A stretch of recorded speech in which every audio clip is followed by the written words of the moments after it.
လူသားတွေဟာဘဝကိုအမြဲတမ်းပြီးပြည့်စုံနေရမယ်လို့ယုံကြည်နေတတ်ကြပါတယ်။ဒါပေမဲ့ဂျပန်ရိုးရာဝါဘီစာဘီအတွေးအခေါ်ကတော့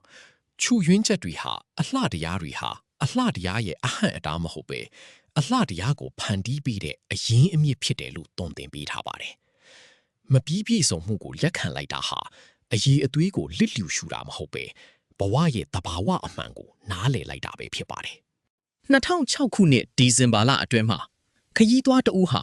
သူ့ရဲ့ဆရာဖြစ်သူအီတိုဆန်နဲ့အတူဂျပန်နိုင်ငံရဲ့ခီဖူစီရင်စုက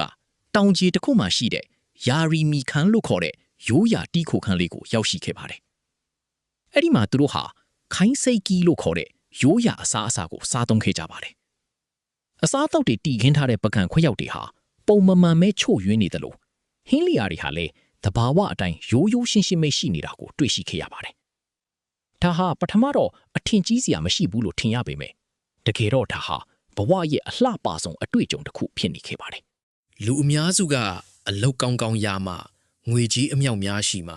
ဒါမှမဟုတ်ချစ်သူရမှဘဝကတကယ်စတင်မယ်လို့ထင်မှတ်တတ်ကြပါတယ်။ဒါပေမဲ့အဲ့ဒီအချိန်ကြီးရောက်လာရင်တောင်ဘဝကတည်ငြိမ်သွားတာမျိုးမရှိပါဘူး။အသက်ရှင်နေတယ်ဆိုတာဟာအမြဲတမ်းပြောင်းလဲလှုပ်ရှားနေတာဖြစ်ပြီး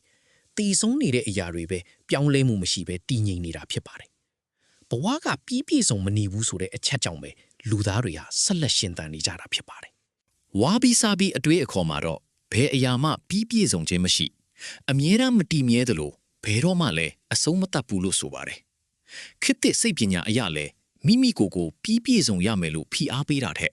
မိမိရဲ့ချို့ယွင်းချက်တွေကိုနှွေးနှွေးထွေးထွေးလက်ခံတာကပိုပြီးစိတ်ချမ်းသာမှုကိုရရှိစေနိုင်တယ်လို့ဖော်ပြထားပါတယ်။ဝါဘီစာဘီဟာမိမိကိုယ်ကိုကရုဏာထားတဲ့ကမ္ဘာအမြင်တစ်ခုဖြစ်ပြီး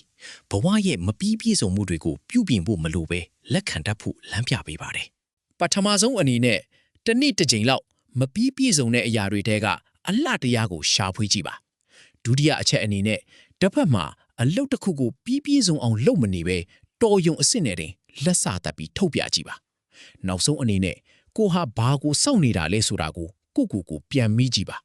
ပြည့်စုံတဲ့အခြေအနေကိုစောင့်နေရင်းနဲ့လက်ရှိရောက်ရှိနေတဲ့ဘဝကိုလက်လွတ်မခံသင့်ပါဘူးဆရာဖြစ်သူအီတိုဆန်ဟာကွယ်လွန်သွားခဲ့ပြီဖြစ်ပေမဲ့သူပေးခဲ့တဲ့သင်ခန်းစာကတော့ကြန့်ရှိနေသေးပါသူဟာဝါဘီစာဘီအကြောင်းကိုစကလုံးတွေနဲ့ရှင်းမပြခဲ့ပဲမညီမညာတဲ့ပကံတွေဟောင်းနွမ်းနေတဲ့တစ်သားအိမ်လေးနဲ့စီးဆင်းနေတဲ့မြည်ရည်တွေကတဆင့်လက်တွေ့ပြသခဲ့တာပါဘဝဆိုတာမပြီးပြည့်စုံမှုတွေနဲ့ပဲလှပနေတာဖြစ်ပါတယ်။ပြီးပြည့်စုံတဲ့အချိန်ကိုစောင့်နေမယ့်အစားမပြီးပြည့်စုံတဲ့အခြေအနေတွေကြားထဲကနေပဲရှေ့ဆက်လှမ်းပြီးဘဝကိုအတိတ်ပဲရှိရှင်သန်ကြဖို့လိုအပ်ပါတယ်